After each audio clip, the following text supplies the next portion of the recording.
এক বুদ্ধিজীবী এক আলেম সাহেবকে বলল, হুজুর আপনারা যে এত পরকাল পরকাল করেন, পরকাল বলতে তো কিচ্ছু নাই। আলেম সাহেব বললেন, আচ্ছা তাই নাকি? বুদ্ধিজীবী বলল, হ্যাঁ। তখন আলেম সাহেব বললেন, আচ্ছা আমি যদি এখন বলি আপনার ব্লাড ক্যান্সার হয়েছে, আপনি কি বিশ্বাস করবেন? তখন বুদ্ধিজীবী বলল, আমারে কি পাগলে কামড়াইছে নাকি এই ফালতু কথা বিশ্বাস করব? তখন আলেম সাহেব বললেন, যদি এই কথাটা কোনো বিশেষজ্ঞ ডাক্তার অত্যাধুনিক যন্ত্রের সাহায্যে চেক আপ করে আপনাকে বলে, তখন কি আপনি বিশ্বাস করবেন?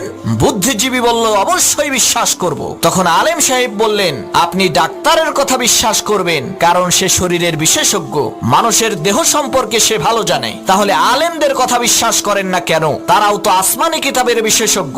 কোরআন হাদিসের মাধ্যমে তারা পরীক্ষা করে বলেন যে পরকাল আছে, মৃত্যুর পরে আর একটা জীবন আছে, জান্নাত আছে, জাহান্নাম আছে। তখন বুদ্ধিজীবী তার বুদ্ধি খাটাইয়া বলল, হুজুর আপনি ঠিকই বলছেন, আপনার কথা সত্য, পরকাল আছে।